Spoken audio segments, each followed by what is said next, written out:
introduce myself. My full name is Diana Sindingsari Zai. I come from East, UPTD SMP Negeri 1 Ulu Moroe. I am 9th grade. Before, the Honorable Head of Liberty Department and District Archive of Nias Barat, the Honorable Jury Team of Storytelling Competition, the Honorable Organizing Committee of Storytelling Competition, and the Honorable Competition Participants. Literasi greetings. It's time I will to tell a story by the title Struggling Insinyur Soekarno. Insinyur Soekarno adalah presiden pertama Republik Indonesia yang telah banyak berjuang dan berjasa dalam kemerdekaan Indonesia.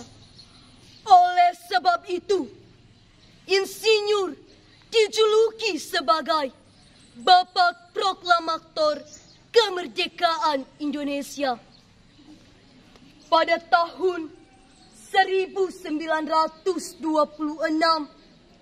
Soekarno telah mendirikan Al-Jiminti Study Club di Bandung, Jawa Barat, yang merupakan cikal bakal Partai Nasional Indonesia yang didirikan pada tanggal 4 Juli 1927.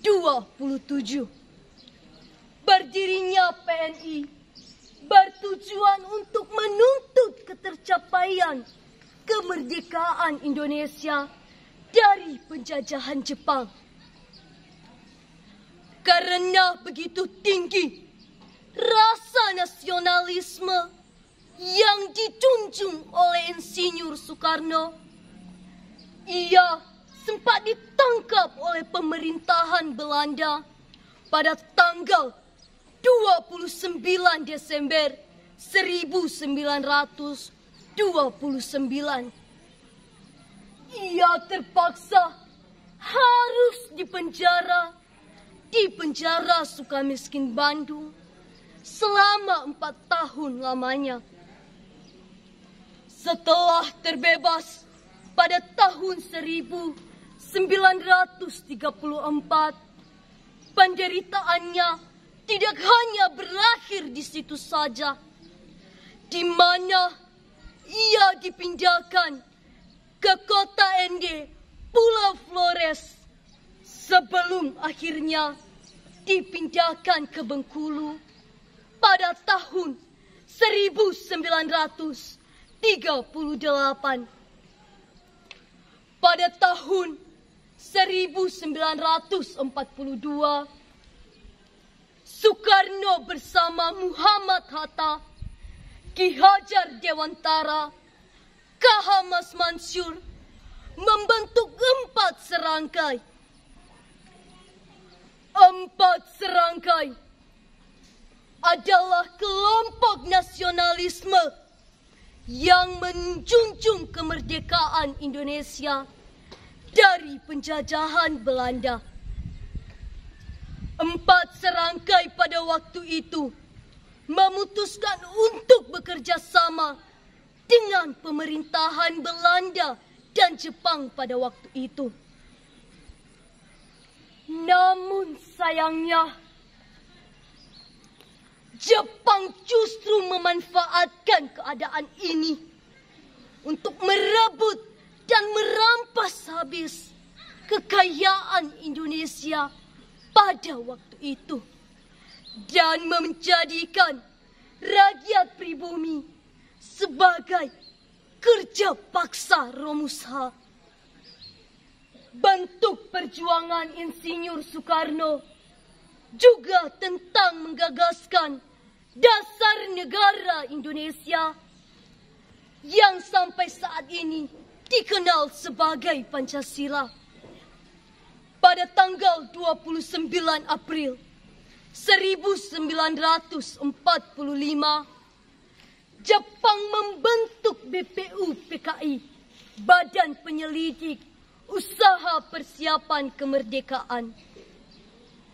Tujuan terbentuknya BPU PKI pada waktu itu adalah untuk mengambil simpati rakyat agar mendapatkan dukungan pada waktu itu. Setelah terbentuk BPU PKI, terlaksanalah sidang pertama pada tanggal 29 Mei 1945. Sidang tersebut berlangsung selama 3 hari lamanya, hingga berakhir pada tanggal 1 Juni 1945. Bertempatan di tanggal itu, tanggal tersebut juga merupakan tanggal di mana rakyat Indonesia memperingati hari kelahiran Pancasila. Sebelum mengumandangkan teks proklamasi kemerdekaan Indonesia, Soekarno sempat diasingkan di Rengas Dengklok oleh golongan muda. Sebab Soekarno enggan menyampaikan teks proklamasi pada waktu itu. Alasannya masih menunggu keputusan PPKI pada waktu itu. Selama tinggal di sana, ia terus didesak oleh golongan muda untuk segera mengumandangkan teks proklamasi kemerdekaan Indonesia. Akhirnya, karena merasa terdesak, Soekarno mengabulkan permintaan golongan muda. Setibanya dan kembalinya di Jakarta bersama Muhammad Hatta, mereka menyusun naskah teks proklamasi kemerdekaan yang kemudian akhirnya diketik oleh Sayuti Melik pada saat itu. Akhirnya, pada tanggal 17 Agustus 1945, Soekarno membacakan teks proklamasi tersebut kepada seluruh rakyat Indonesia.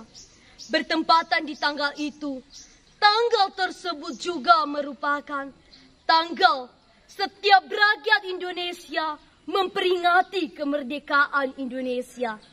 Marilah kita sebagai rakyat Indonesia meneruskan cita-cita bangsa.